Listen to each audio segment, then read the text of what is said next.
Hey, welcome to Gathering Youth. My name is Landon, and I am so glad that you decided to join us this morning.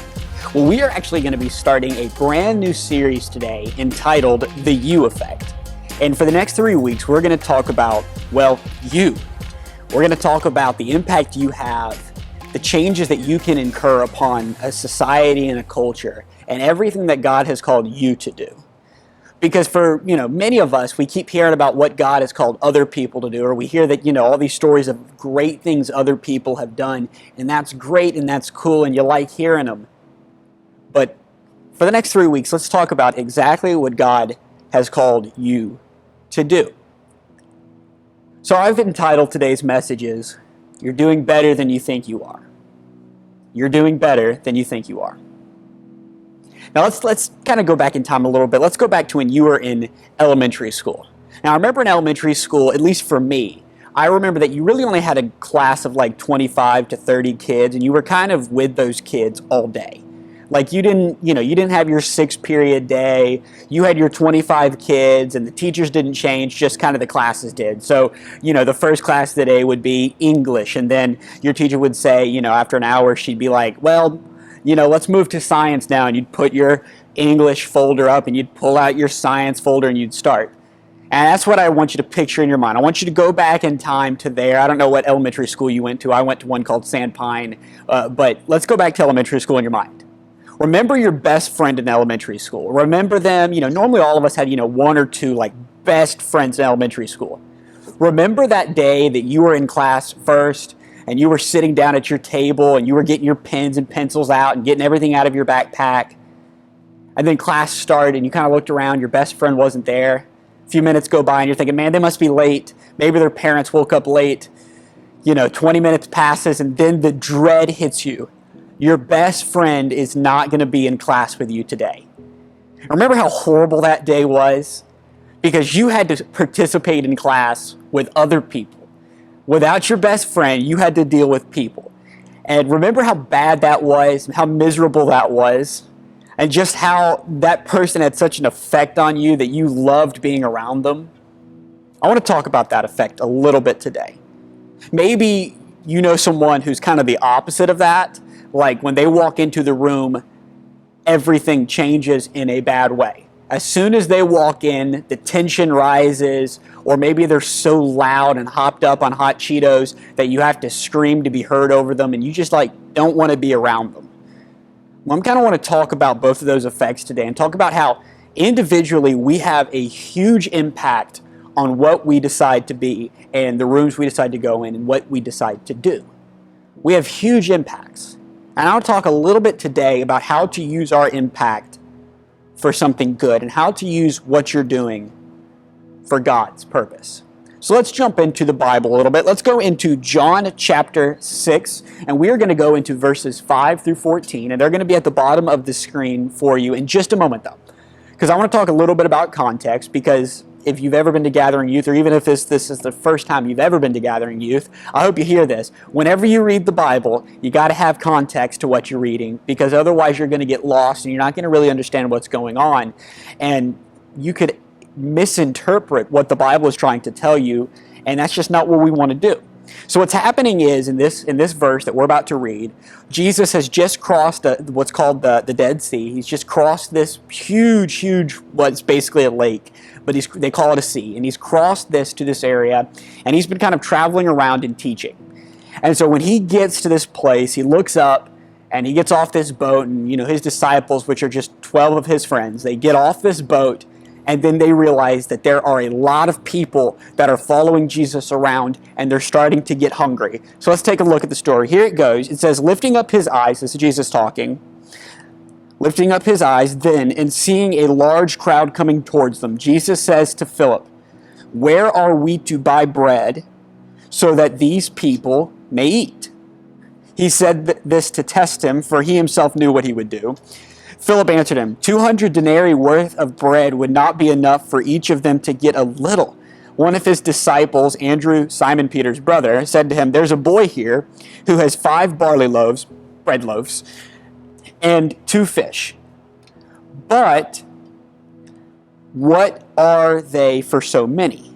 he's meaning like, what are these, 5 pieces of bread? Think like garlic bread, okay? These 5 sticks of garlic bread and 2 tiny little like sardine fishes. What are these to thousands of people? And Jesus said, have the people sit down. Now, there was much grass in the place, so the men sat down, about 5,000 in number. Now, hold on, take a pause here. We know at a minimum there was 5,000. Now, this says 5,000 men, which means the children and the women were not counted. So there was at least 5,000 men there, and possibly, you could have had anywhere between, 5,000 more women and children to, 8,000 women and children more. So there could have been 13,000 people sitting on this hill that were starving. And you've got 5 pieces of garlic bread and 2 little sardines, and you've got to figure out a way to feed all these people, because you're in the middle of nowhere.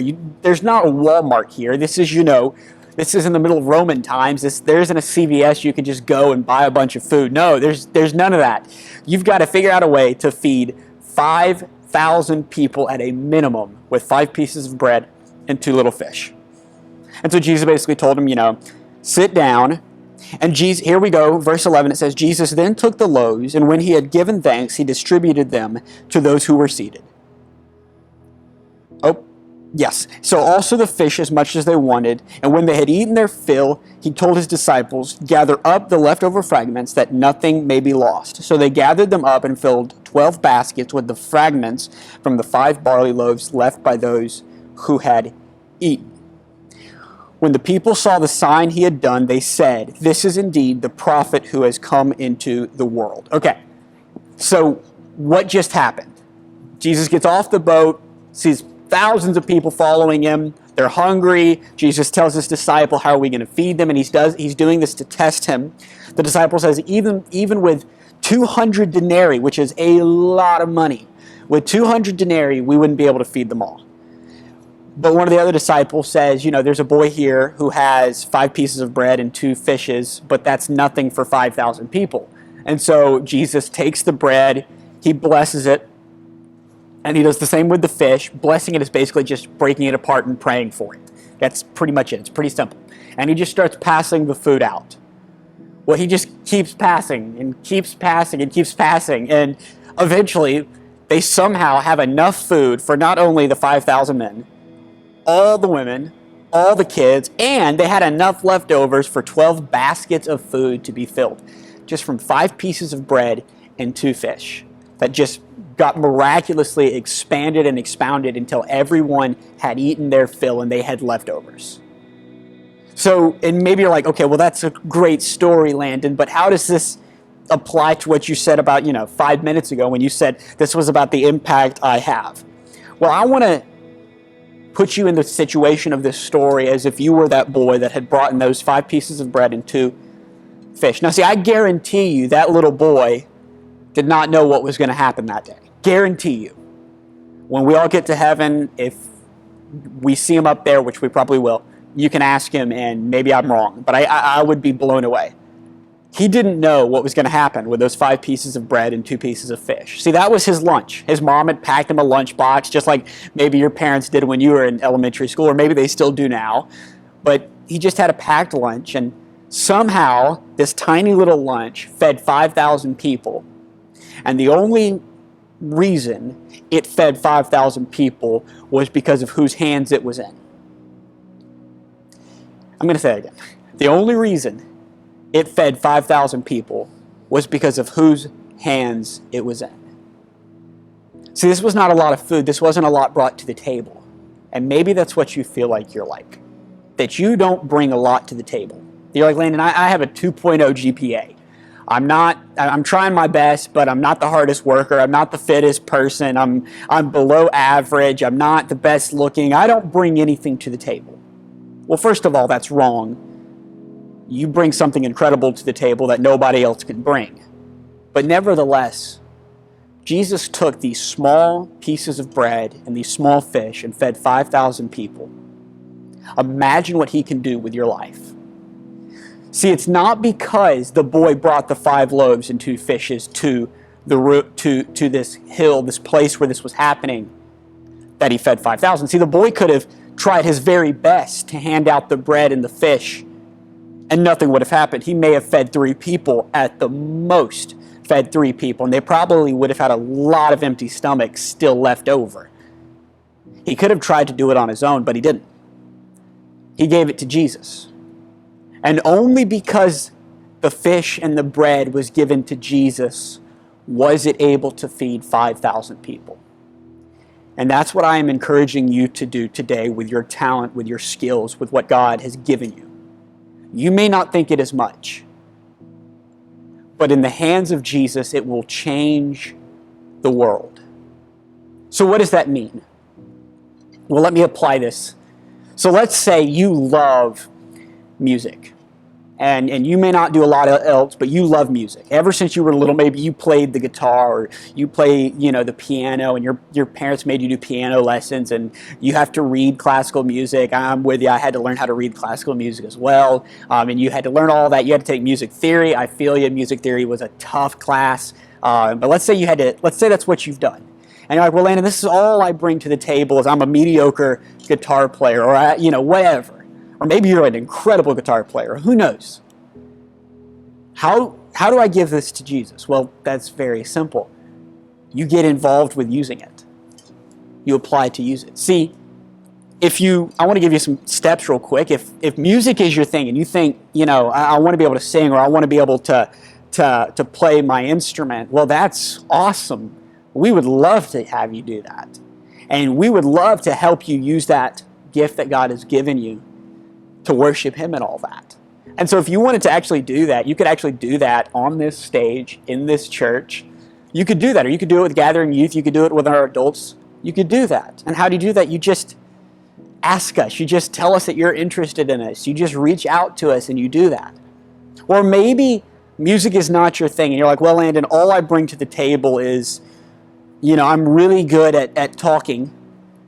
I can talk to anybody and I can make them feel comfortable, but that's not much. I'm not musical, I'm not athletic. Well, no, that's a whole lot. See, maybe you think that nobody can use that. But let me tell you this, when somebody first comes to Gathering Youth and they don't know anybody, and somebody like you walks up to them and says, hey, my name is Jack. Glad you're here. That changes the whole room. It changes everything for them. See, now they know you. And you may think that just being able to make somebody feel comfortable was not that big of a thing.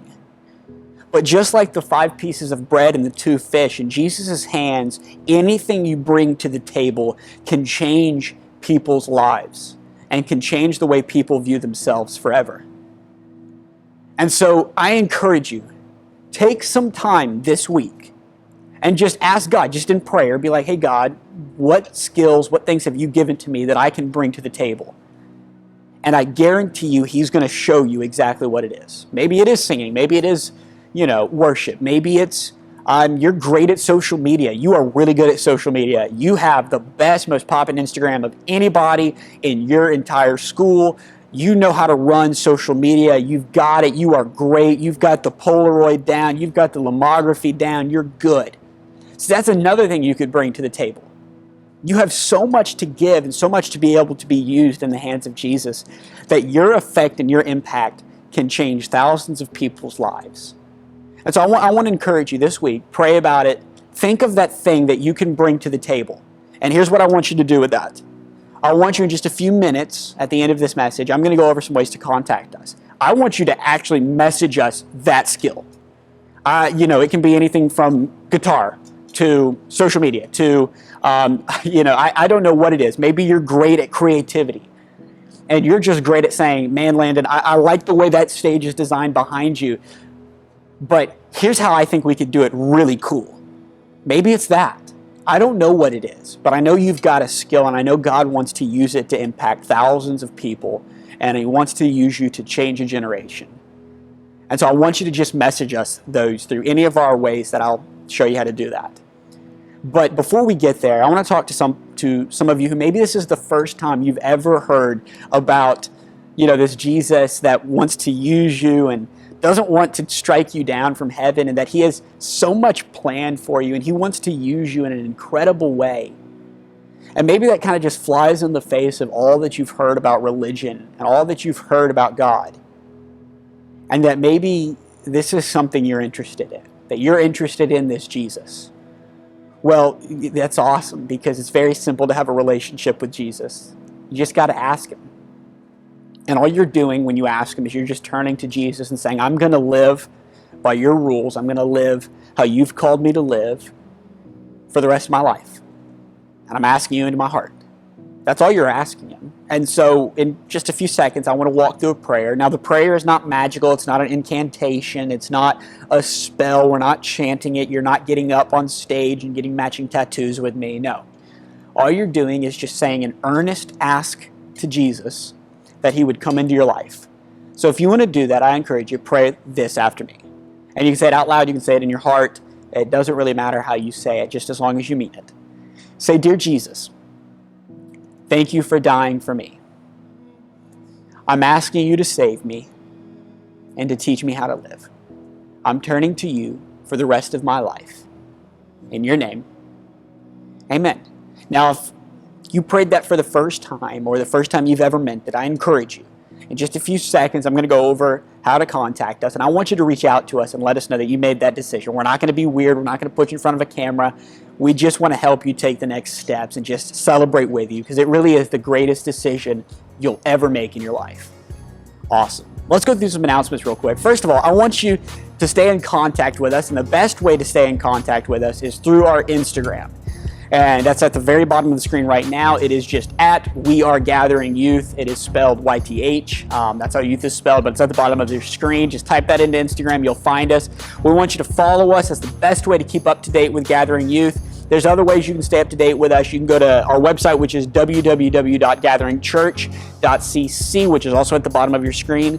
Go ahead and go to that website. That'll keep, we have everything there. Everything from Gathering Youth to adult services, to kids, to all of our stuff that we do is on our website. I encourage you to check that out. And so please definitely make sure you reach out to us. 2, I want you to join us this Wednesday night for our G groups. Every Wednesday night we have youth on Zoom, and I know most of you know what Zoom is, but if you don't, it's just a video conferencing thing. It's free. And we have our G groups on Wednesday nights at 7 p.m. on Zoom. And all of us in youth, we get together, we talk about what we just talked about just now, and we also talk about what we're going through in life, and we have a lot of fun. We do games and giveaways and all that. So I encourage you, I want you to join us at 7 p.m. this Wednesday. I can't wait to see you then. Have a great week. See you next week. Have a good one.